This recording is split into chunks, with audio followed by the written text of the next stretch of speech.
Hey everybody, welcome to Rockets Wireside Chat presented by AT&T. In this episode, we'll chat with Rockets GM Daryl Morey and Rockets head coach Mike D'Antoni, and it all starts right now.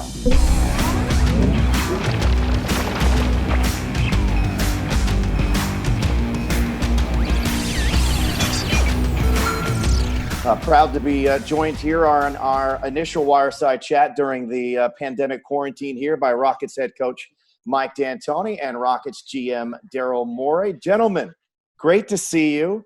Let's start with some positivity because, at least from a personal standpoint, I am very optimistic that at some point the Rockets will be playing again. What say you? Well, that's getting out of the limb. That's we will.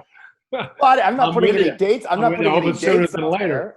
I'm just saying that I'm very optimistic and confident that basketball this season will resume. Oh, okay. Well, now you get a little bit better. Daryl, where did you make that mask? No, my wife made that mask. She's making masks and playing coach and Words with Friends, and part of their long, epic, multi-game struggle. So, but I'm very optimistic about the Rockets playing again. We don't quite know when, but when we get going, we'll be ready. Can I make one suggestion about the mask? I'm taking it off. It was upside. I was going to suggest to flip it around because you had it upside down. Oh yeah. There you go. That was just because it was reversed on the screen, right? No. When was the last time you shaved? So I got a good beard guy, but of course I can't. So I'm in trouble. It's been a while. It's been a while. Mike, nice to see that you've remained clean shaven throughout all of this and haven't let yourself go, which is frankly it's been easy to do, right? Yeah. The biggest thing is just getting into a routine. If I don't get into a routine, I'm in trouble. What exactly is your routine these days? Well, it's some good things do come out of it. Early in the morning, we FaceTime our friends in Italy and make sure, check on them. And kind of went through the whole ordeal with them even before we started. So that's been really interesting. And then I go from there to I work out for about an hour. And that is probably the first time in the last 20 years. So that's good. Then I, cook lunch or fix lunch. We have our son here from Austin, Texas, and my wife and I. So you do lunch, you do dishes. Then in the afternoon, watch some film, just old games or new games or just whatever. And then play a couple hours online video bridge with my brother. No Call of Duty or any of that stuff for you? Not yet. So that's about then at night, just kind of hang out and help fix dinner and watch movies or shows or whatever's on.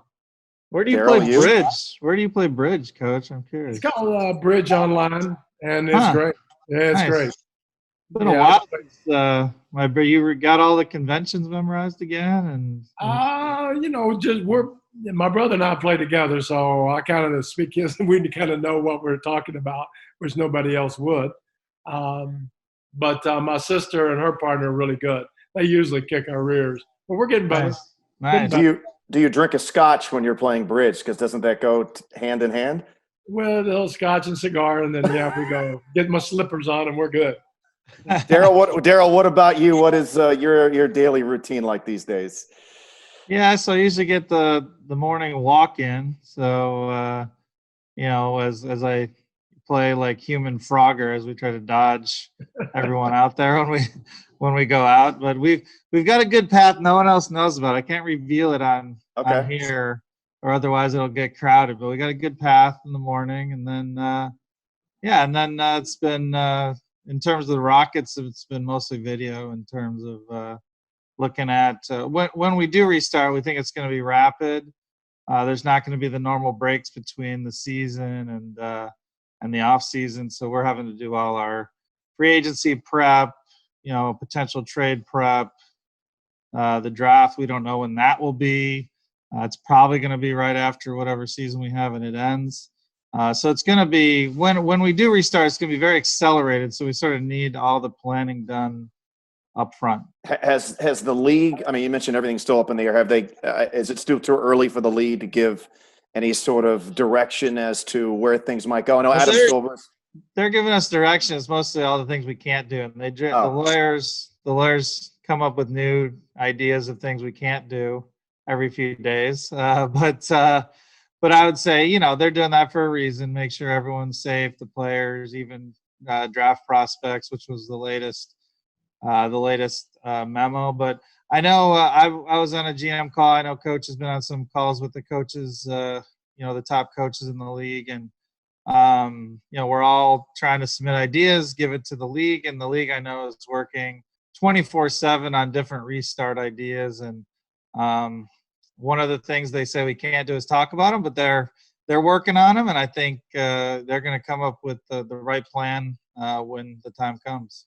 And I guess the latest from Adam Silver has been, which he said publicly, is that they won't have any idea on anything until at the earliest the first week or so of May. Is that the same thing you guys? Yeah, one thing that Adam has done that's very smart is, everyone wants to come up with ideas. It's going to be this, or it's going to be too long here, or maybe we can do it shorter.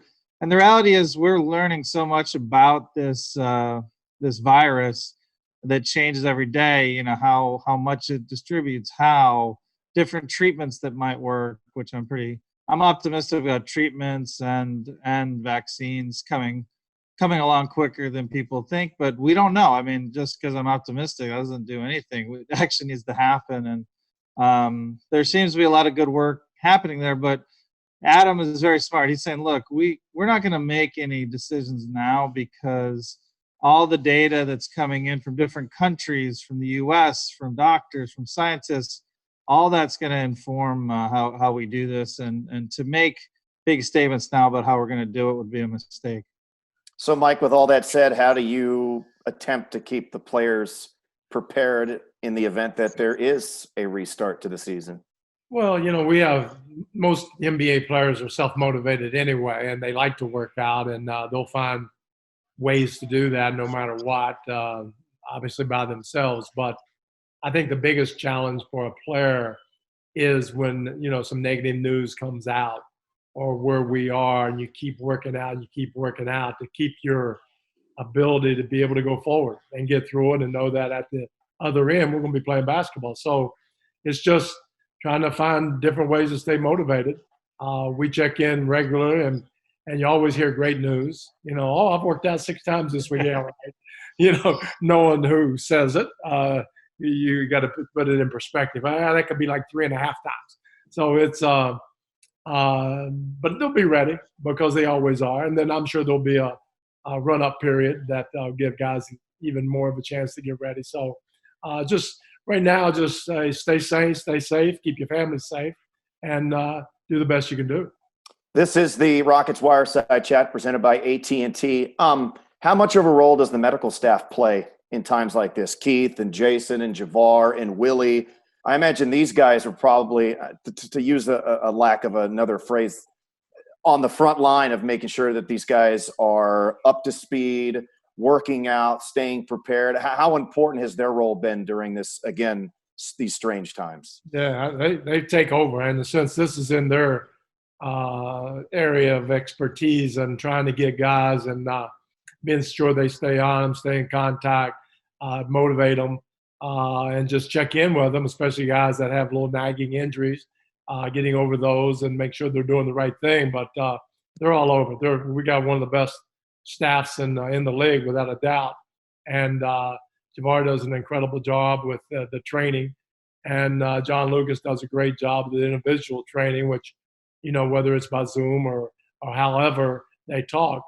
But I don't have a doubt that our players will take advantage of this month and a half, 2 months, 3 months, 6 months, whatever it is. They'll take advantage and come back in the best shape and the best possibilities to be successful after we get out of here. Outside of working out, are they getting up shots? I mean, I know some guys have access to gyms, others may not. Are they? It's one thing, again, you want to keep your conditioning up and so on and so forth, and your lifting and all of that stuff. But are these guys getting up regular shots? I mean, you got to try to at least stay in some semblance of a rhythm. Like you said, everybody has access to something different, and some can, some can't. I'm sure a lot of them are playing Nerf ball with their kids, and they're getting those shots up. But they're doing what they can, and but it'll be enough, and it'll be enough when we come back to get ramped back up. But Daryl, everybody's in this boat, right? I mean, certain players have access to gyms around the league. Other players don't. Maybe some of the younger players who are living in apartments or condos, some places really don't have that kind of an access. Is there an edge to be gained here by anybody, or is the playing field completely level? I mean, all of us are working. Our jobs are to find edges, but I think everyone's gonna look for those edges. But the reality is that I would be surprised if any material edge is gained by any of the 30 teams. I mean, it's pretty hard. I mean, at the end of the day, it's basketball when we come back, and they're going to have to be in the best shape possible, and our guys are going to prepare them for that. But every other team is going to be doing that as well. In terms of getting shots up, they either have facilities at home or, they don't. So, and they got to figure it out. So we're doing all we can within the context of what's keeping everyone safe. Is there a benefit to this, if there is any, for the Rockets being the oldest team in the league? I don't know. I mean, I think you can make all these different arguments. Like, yeah, the guys who are older, because we are the most veteran team, as you say, will benefit more. But the reality is, we don't know. We don't know for sure. I don't think, all else equal, I don't think any team's gonna gain them. You could say a young team, they might not have the habits that our guys have. To Coach's point earlier, we've got pros, I mean, up and down our roster. These guys are in the league into their 30s or mid to late 30s for a reason, because they take care of their bodies and they know how to do it. So it could be an edge, and I hope it is. I doubt anyone's gaining a big edge during this time. Rudy Tomjanovich, Hall of Famer. What are your thoughts on Rudy finally, long overdue, but finally being elected to the Hall? Yeah, man, just fantastic. Why it took this long, who knows? Stuff happens, but he definitely deserved it. Better sooner than later. He was young enough to where he still can enjoy being in the Hall of Fame, which is great. But he had an amazing career as a player, coach, just an innovator in the game. He had all the reasons that he should be in the Hall of Fame. So really, really happy for him. Great guy, fun to be around. Just heck of a coach. Amazing coach, legend. Obviously, Mike said everything the best there. I mean, why it took so long, I don't know. No one will care. In 20 years, he'll be in there. But he's I think he's obviously the most iconic, front office executive coach of anyone in Rockets history. So pretty exciting he got in. The two of you your legacies as of right now are big time innovators of the sport of basketball. That's what both of you are known for. Rudy T was sort of an innovator, as you mentioned, Mike. So talk about a little bit about, where Rudy was as an innovator, and did you kind of see some of that as you were developing your strategies and your thoughts on how the game should be played, and what a role, if any, that played in your development as a coach and executive? Well, I mean, the simple thing is that, first of all, they were really good, and they played the way that they played because they had a Hall of Fame center. So obviously you're going to go through the Hall of Fame center, and you try to spread the floor out with a stretch four to be able to take advantage of threes and the spacing. So, Rudy was great at that. He understood how to win, and he maximized probably the talents of the players that he had. And I think that's what Daryl and I try to do, is that you look and see what you have. We have James Harden, we have Russell Westbrook, and one of the reasons we went small this year, how can we maximize this team to be the best they can? Now, in the end, is that good enough to win a title? Or we'll see. And it's all up in the air. But I think, and Daryl can, have his opinion, but I think that we are playing the team the best they can play with the talent that we have, which is a lot. And we go from there. And the game has changed. The analytic people have validated more threes, more the spacing value, the pace, the offensive rebounding, and they put emphasis where you can get edges, and we try to take advantage of those edges. But at the end of the day, and probably why the Rockets won, you have guys with big hearts and make big plays and big moments and are, hearts of champions. And that's what it's going to take. But our job is to put them into a position where they can perform as well as they can. And that was the same with the Phoenix Suns, where I had San Antonio would beat us because they had Duncan in the middle and they put 4 shooters around. They were better at it than we were. And they did a heck of a job. But, one of the reasons that we went kind of in Phoenix the way we did, because Shaq was in LA at the time before we went to Miami. And we're thinking, if we play traditionally, Shaq's always going to beat us. You can't out-Shaq Shaq. And so how can we change it up? Well, we take more threes, spread the floor, run them, and try to minimize his impact on a game. Luckily, we minimized it because he went to Miami. So that helped. But I think that's the thinking that is going through Daryl in my mind, is just how can we make this the best we can make it? I would say, Craig, Rudy was more than sort of an innovator. He was an innovator. I mean, he was way ahead of his time in terms of what he was doing. He really understood the rules on defense, especially at the time, and how to exploit that. I mean, really, at the end of the day, as Coach said, what you want to do is create a synergy between, how you generally want to play, the players you bring in, the systems you run, as you mentioned, pace and space, and you want that all to fit in a cohesive sort of whole. And Rudy did that, obviously, better than anyone in the world for 2 years in the 90s. And, I think, again, it's really exciting that he's in the Hall of Fame where he belongs. And then the fact that he also was like a near Hall of Fame player, like just makes it pretty special for all Rockets fans that he's in, and hopefully we can come close to his legacy by putting a title up there. Obviously that's what we've been working towards. Your commitment post trade deadline to playing full-time small ball, small sample size. Where do you guys sit in terms of, if you had to put a grade on what you've seen, or maybe that a little too constraining, but what are your thoughts on where the team left off with the new look and the new roster? Happy, indifferent? I mean, where do you sit with how things were with the way the team was playing when the season was abruptly postponed? Me personally, I'm excited.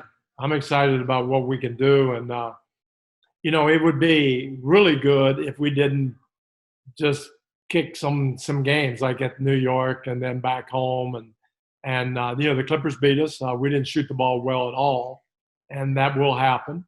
And they're a very good team, but we feel good about matching up with them at the same time, knowing that they're good. But we feel like we can beat anybody at any time, anywhere.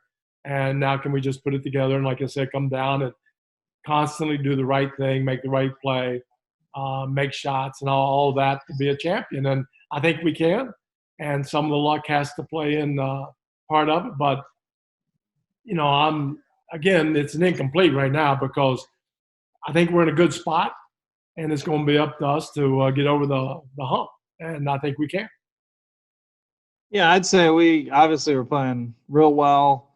Had a quick stretch there. I think teams are going to adjust, and then we're going to have to adjust, and that was already happening.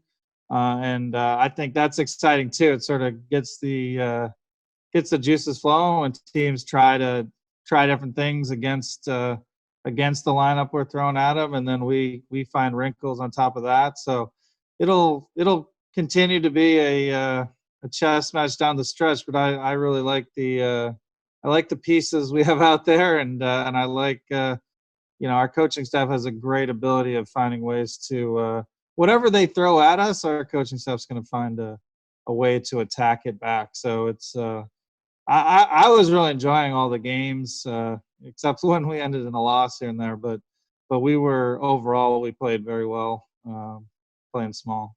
You mentioned adjusting. Has this time allowed you guys to analyze and study the data on this group to find some areas that with the downtime that could improve or tweak that you may not have had if things were going on as usual? No, we do that every day. So in between games, we're talking that night, the next morning, the afternoon. There's plenty of time to adjust and figure out how you want to play. One thing me personally as a coach, I don't want to overthink it. That's where you get in trouble.